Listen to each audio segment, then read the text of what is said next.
డుమ్మా కొడితే ఇమ్మీడియట్ గా అమ్మకు నాన్నకు తెలుస్తుంది. కాబట్టి ఎవ్వరు కూడా డుమ్మా కొట్టకుండా ఉండాలని పిల్లలందరినీ కోరుకుంటున్నా. ఇది మంచి కార్యక్రమం అవునా కాదా అని అడుగుతున్నా పిల్లలందరినీ. ఆమోదమేనా? పిల్లలందరూ చేలు పైకెత్తండి. మీ మంత్రి గారు చాలా బాగుంటారు, పిల్లల్ని చదివించడంలో మాత్రం కఠినంగా ఉంటారు. దానికి అభినందిస్తున్నా. Okay, good.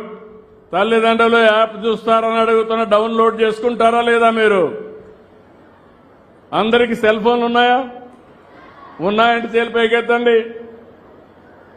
అందరికీ సెల్ ఫోన్లు ఉన్నాయి. ఇప్పుడు వాట్సాప్ గవర్నెన్స్ కూడా తీసుకొచ్చాం. మీరెక్కడికి పోయే పని లేదు.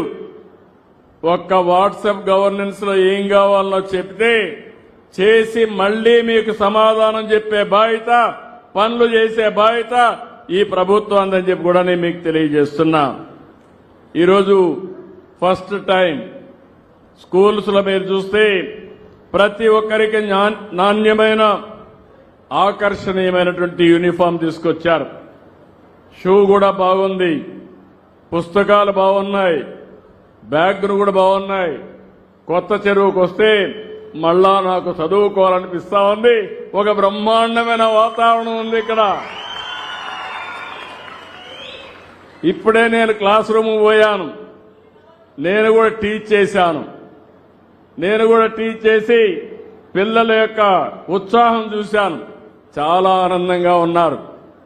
ఈరోజు అక్కడ టీచర్ను కూడా చూస్తే ఇక్కడే చదువుకుని గోపాల్ రెడ్డి అనే వ్యక్తి మళ్లీ ఇక్కడే నేను పనిచేయాలి, ఈ స్కూల్ రుణం తీర్చుకోవాలని టీచర్గా ఇక్కడికే ట్రాన్స్ఫర్ అయ్యి వచ్చాడంటే మనస్ఫూర్తిగా అభినందిస్తున్నానని చెప్పి కూడా నేను మీకు తెలియజేస్తున్నా. ఈరోజు సర్వేపల్లి రాధాకృష్ణ గారి పేరుతో ప్రతి ఒక్క విద్యార్థికి మిత్రా కిట్ ఇచ్చారు. ఒకప్పుడు మీరు చూస్తే నాకు అనిపిస్తుంది నాయకులంటే ఎన్ని చిత్ర విచిత్రాలు చేశారంటే కడాన పిల్లలకిస్తే పుస్తకాల పైన బ్యాగ్ కూడా వదిలిపెట్టలేదు, దానిపైన కూడా బొమ్మ వేసుకునే పరిస్థితికి వచ్చారు. ఇప్పుడు ఆ రోజులు అయిపోయినాయి. ఏ బొమ్మ ఉండదు, విద్యాలయాల్లో రాజకీయాలు లేవు. నేను ఒకటే ఆలోచిస్తున్నా, ఈ పిల్లల భవిష్యత్తు బంగారు భవిష్యత్తు చేయడమే కాకుండా ప్రపంచంలోనే చురుకైన యువతగా తయారు చేసే బాధ్యత ఈ ప్రభుత్వానికి. అందుకని ఏవైతే నిర్లక్ష్యం చేశారో అవన్నిటిపైన విద్యార్థులకు అందరికీ కిట్లు అందించాం. ఒక్కొక్క కిట్టుకైతే 2,275 రూపాయలు చొప్పున 953 కోట్లు ఖర్చు పెట్టాం. ఇవన్నీ కూడా 1-8 వరకు, అదే మరి 120 స్టిచ్చింగ్ మాత్రం 120 రూపాయలు, 9-10 అయితే 240 రూపాయలు స్టిచ్చింగ్ అయ్యే పరిస్థితికి వచ్చింది. నోట్ పుస్తకాలు కూడా నేను చాలాసార్లు చూసేవాడిని. స్కూల్ తెరిస్తే పుస్తకాలు దొరికేటివి కాదు, స్కూలుకు వచ్చి ఏ పని చేసేవాళ్ళు కాదు. ఈసారి పాఠశాలలు ప్రారంభించగానే మీకు పుస్తకాలు అందించిన ప్రభుత్వం ఈ ఎన్డీఏ ప్రభుత్వం అని చెప్పి కూడా నేను మీకు తెలియజేస్తున్నా. గత ప్రభుత్వం మధ్యాహ్న భోజనం రద్దు చేశారు. నేను వస్తానే మధ్యాహ్న భోజనం కూడా మళ్ళా తిరిగి ప్రవేశపెట్టాం.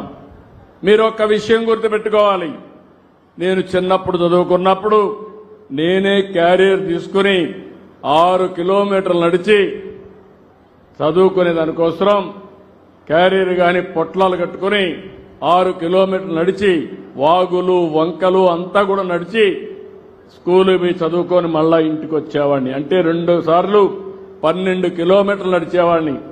పిల్లలు మీరంతా అదృష్టవంతులు. ఉచిత బస్సు ఎక్కితే నేరుగా ఇంటికి వెళ్ళిపోవచ్చు. ఇక్కడికి వస్తే భోజనం తీసుకొచ్చే పరిస్థితి లేదు, మీకు బాధ లేదు. మా తల్లి అయితే నేను 5-6 గంటలకు బయలుదేరాలి. 6 గంటలకు బయలుదేరాలంటే 4 గంటలకు లేచి వంట చేసి నాకు పొట్లం కట్టిస్తే దాన్ని తీసుకొని నేను వెళ్ళేవాడిని. ఇప్పుడు మీకు ఆ బాధ లేదు. మంచి రుచికరమైన భోజనం, ఆరోగ్యకరమైన భోజనం వేడి వేడి భోజనం మొన్నటి వరకైతే బియ్యం బాగలేవంటే కాదు నా పిల్లలకి సన్న బియ్యం పెట్టాలని సన్న బియ్యాన్ని తీసుకొచ్చి